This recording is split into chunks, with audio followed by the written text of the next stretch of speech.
बिस्मिल्लाहिर्रहमानिर्रहीम। अस्सलाम वालेकुम। बी न्यूज़ के स्टूडियोज़ में आपको खुश आमदीद कहते हैं। इस वक्त हमारे साथ मौजूद हैं अमीर जमात इस्लामी शुमाली पंजाब जनाब डॉक्टर तारिक सलीम साहब। डॉक्टर साहब, आपका बहुत शुक्रिया तशरीफ़ लाने का। सबसे पहले बताइएगा कि गुजरात में जमात इस्लामी की परफॉर्मेंस हस्ब साबिक बड़ी वर्स्ट रही है। क्या समझते हैं कि इसकी क्या वजूहात हो सकती हैं? बिस्मिल्लाहिर्रहमानिर्रहीम। मुशारत लोधी साहब, आपका शुक्रिया। आपने 2024 के इलेक्शन के हवाले से जमात इस्लामी गुजरात की कारकर्दगी के बारे में पूछा है। अल्हम्दुलिल्लाह पूरे पाकिस्तान के अंदर जमात इस्लामी का वोट बैंक जिस वक्त फॉर्म 45 पे है, वो माजी के मुकाबले में 2 गुना से ज़्यादा है। गुजरात के अंदर भी हमारा वोट बैंक जो है वो पहले से कई गुना बेहतर है, बड़ा है। राजा साजिद शरीफ साहब नेशनल असम्बली के हल्के के अंदर हमारे उम्मीदवार थे। जो वोट इलेक्शन कमीशन ने उनके दिए हैं वो 10,000 के करीब हैं। कभी भी गुजरात शहर से जमात इस्लामी ने इतने वोट नहीं लिए। हमारा दावा ये है कि ये हमारे वोट जो हैं वो इधर उधर शिफ्ट करने के बाद भी अगर 10,000 हैं गुजरात की कौमी असम्बली की नशिस्त पर, तो इसका मतलब है कि अमलन हमारे वोट जो हैं वो 20,000 के करीब बनते हैं। इसी एतबार से PP 28 कोटला रब अली खान की नशिस्त जहाँ मैं खुद उम्मीदवार था, वहाँ हमारे मुताबिक हमारे वोट जो हैं वो 12 से 15,000 बनते हैं। लेकिन हमें इलेक्शन कमीशन ने जो वोट दिए हैं वो 5,000 के करीब हैं। और ये वो हल्का है जिसमें 8 पोलिंग स्टेशनों के अंदर इलेक्शन अब तक नहीं हो सका। बाकी पोलिंग स्टेशनों पर भी अमला गायब था, 1-2 अफराद थे। पोलिंग की रफ्तार सुस्त रही। जहाँ जिन इदारों को, जिन जमातों को मुख्तदर तबके जितवाना चाहते थे, वहाँ उन्होंने इलेक्शन नहीं होने दिया, और जहाँ उनकी पोजीशन कमज़ोर थी वहाँ इलेक्शन सुस्त रहा। मैं इलेक्शन कमीशन ऑफ पाकिस्तान से भी और मुख्तदर हल्कों से पूछता हूँ कि अगर आपने इसी तरह का ढोंग रचाना था, फ्रॉड इंतखाबात कराने थे, मैं चैलेंज कर रहा हूँ कि 60 से 70% हल्कों में पोलिंग करवाने के लिए जो अमला जिसको जाना था वो नहीं पहुंच सका। तो ये कैसा इलेक्शन है कि जहां 60 से 70% अमला नहीं पहुंचा, 8 हल्कों के अंदर पोलिंग नहीं हुई। और जो नतायज हैं, मैं चैलेंज से ये बात कहता हूँ कि तीसरे नंबर पर आने वाले उम्मीदवारों को गुजरात में कामयाब डिक्लेयर किया जा रहा है, और दूसरे और पहले नंबर पर आने वाले नाकाम डिक्लेयर हो रहे हैं। गुजरात में जमात इस्लामी ने बहुत गेन किया है। हमारे असल वोट जो हमने अपने ज़राए से इकट्ठे किए हैं, अल्लाह के फजल करम से किसी हल्का इंतखाब के अंदर भी हम पीछे नहीं है। मैं आपको देख कर चावल बताना चाहता हूँ कि हाफिज मोहम्मद इकबाल हमारे 50 उम्मीदवार थे। अपनी यूनियन काउंसिल से उन्होंने 3500 वोट लिए हैं। उनके टोटल वोट 445 शो हो रहे हैं, और 445 वोट लेने वाला सूबाई असम्बली का हमारा उम्मीदवार, उसके ऊपर कौमी असम्बली का उम्मीदवार जो है वो 10,000 से क्रॉस कर रहा है। अमलन तो उसके भी 20,000 वोट है। आप मुझे ये बताएं कि जमात इस्लामी के लोग तो बड़े मैच्योर होते हैं, उनका वोट भी जो है वो नजरियाती होता है, तो 445 वोट लेने वाले के ऊपर कौमी असम्बली वाले ने 10,000 से वोट कैसे जायद लिए हैं? पूरे ज़िले के अंदर इस वक्त जो है वो पुलिस के ज़रिए लोगों को कंट्रोल किया जा रहा है। लोगों का मुतालबा है कि हमें फॉर्म 45 दिया जाए। आज भी हमारे लोग गए थे, लेकिन वहाँ उनकी बात नहीं सुनी गई, बल्कि DPO साहब को वहाँ आना पड़ा हमारे अफराद को समझाने का। हमारा मुतालबा क्या है? हमारा मुतालबा यह है कि हमें फॉर्म 45 के मुताबिक रिजल्ट दिया जाए, और अगर ये रिजल्ट हमें दे दिया जाए तो मैं पूरे वसूख के साथ कहता हूँ कि जमात इस्लामी ने माजी के मुकाबले के अंदर 5-6 गुना ज़्यादा वोट लिए। डॉक्टर साहब, जिस तरह गुजरात का रिजल्ट सामने आया है, क्या आप समझते हैं कि पूरे पाकिस्तान में इसी तरह हुआ है? और क्या PTI की वेव चली है, और उस वेव के मुकाबले में और उस वेव की अवामिल क्या है, उसकी वजूहात आप क्या समझते हैं क्या है? PTI की जो वेव चली है, सबसे पहले तो इन्होंने PTI को दीवार के साथ लगाने की कोशिश की, उनका निशान छीना है, उनकी शनाख्त छीनी है, और उसका जो रद्द अमल आया है सामने नफरत की सूरत के अंदर, मैं समझता हूँ कि मुख्तलिफ निशानों पर उनके लोगों को वोट लोगों ने दिए।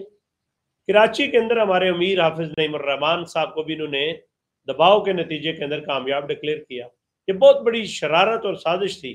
कराची के अंदर जमात इस्लामी के लोग जो हैं वो 25 नशिस्तों पर कामयाब हुए हैं, और अब भी इलेक्शन कमीशन के नताइज के मुताबिक वो दूसरे नंबर पर है। एक मुर्दा जमात MQM जो पिछले बलदियाती इंतखाब में हमारा मुकाबला नहीं कर भाग गई थी, आज उसको नशिस्तें दी जा रही हैं। अंदरून सिंध में पीपल्स पार्टी को जितवाया जा रहा है, और कराची में बलदियाती इंतखाबात में सबसे बड़ी जमात اور اس کے لیڈر نعیم الرحمان کو بالکل 2 سیٹوں پر جب محدود کیا جا رہا تھا تو انہوں نے اخلاقی جرت کا مظاہرہ کیا جو پاکستان کے اندر شاید کم لوگوں کا مقدر ہے. انہوں نے کہا کہ یہ نشست چونکہ پی ٹی آئی نے جیتی ہے فارم 45 کے مقابلے کے اندر، تو میں یہ نشست پی ٹی آئی کو دیتا ہوں، میں ایم پی اے کا امیدوار اگرچہ مجھے کامیاب ڈکلیئر کیا ہے. حافظ نعیم صاحب نے یہ جو چھکا لگایا ہے ہمارے پورے قومی انتخابات کے نظام کو اور مقتدر حلقوں کو، الیکشن کمیشن آف پاکستان کو انہوں نے ننگا کر دیا ہے.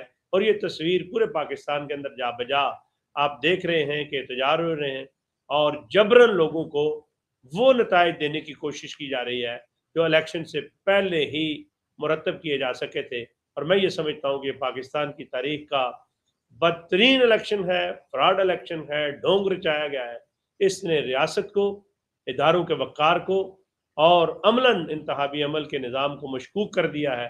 لوگوں کے دلوں کے اندر اس نظام کے خلاف بیزاری بھی ہے اور میں یہ سمجھتا ہوں کہ زیادہ عرصے تک جبر سے اب لوگوں کی رائے اور صدا کو دبایا نہیں جا سکتا. ڈاکٹر صاحب، اسٹیبلشمنٹ کے لیے اور جو دوسری سیاسی جماعتیں ہیں ان کے لیے کیا میسج ہے؟ یہ جو میسو قسم کی ہم نے دیکھا ہے کہ رزلٹ آیا ہے اور پھر ریگنگ ہوئی ہے، کریڈیبلٹی تو متاثر ہوئی ہے الیکشن کی، لیکن میسج کیا ہے اسٹیبلشمنٹ کے لیے؟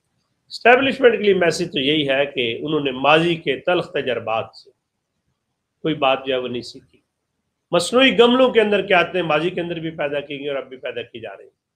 میں یہ سمجھتا ہوں کہ یہ بیساکھیوں کے ذریعے جن لوگوں کو ایوانوں کے اندر پہنچایا جا رہا ہے، تیسرے نمبر پر آنے والے کامیاب ڈکلیئر ہو رہے ہیں، نہ انہیں سوسائٹی کے اندر عزت مل سکے گی، خود ان کے اندر اپنے اندر کانفیڈنس موجود نہیں ہے. اور یہ شاید پاکستان کی تاریخ کا پہلا الیکشن ہے کہ جہاں جیتنے والے بھی مٹھائیاں نہیں بانٹ رہے اور ہارنے والے بھی افسردہ نہیں ہیں. رہی بات کہ ہمارے ووٹوں کو کم کر کے اگر یہ کسی کی خیال ہے کہ جماعت اسلامی کے ورکرز کو، اس کے اعصاب کو توڑا جا سکتا ہے، تو انہیں معلوم ہونا چاہیے کہ اسلام کی فطرت کے اندر یہ اللہ تعالیٰ نے کچھ چیز رکھی ہے کہ جتنا دبایا جاتا ہے اتنا ہی ابھرتا ہے. جماعت اسلامی کا ورکر تو نظریے کے ساتھ کھڑا ہوتا ہے، وہ فتح اور شکست سے ویسے ہی بے نیاز ہوتا ہے اور اس کا یہ خیال ہے کہ اس کا پہلا قدم حق کے راستے کا وہ بھی منزل ہے اور آخری قدم بھی منزل ہے.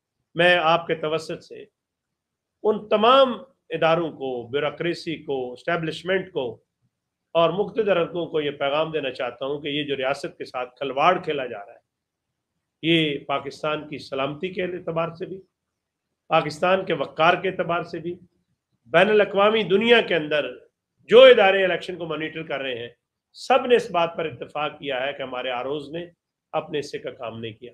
میں سمجھتا ہوں کہ ریاستی اداروں کو یہ بات جان لینی چاہیے کہ جبر کی بنیاد پر لوگوں کی گردنوں پر مسلط کرنے والے افراد کبھی دلوں کے اندر جگہ نہیں پا سکتے.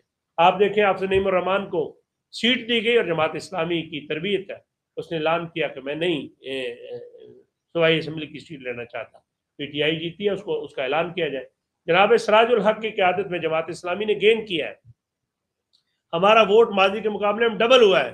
ہم نے بلوچستان کے اندر پہلی بار عرصے بعد کامیابی حاصل کی ہے، خیبر کے اندر مالاکنڈ میں بھی کیا ہے، کراچی کے اندر بھی کیا، لیکن امیر جماعت نے منصب سے چمٹے رہنے کی بجائے آج خود ریزائن کیا ہے.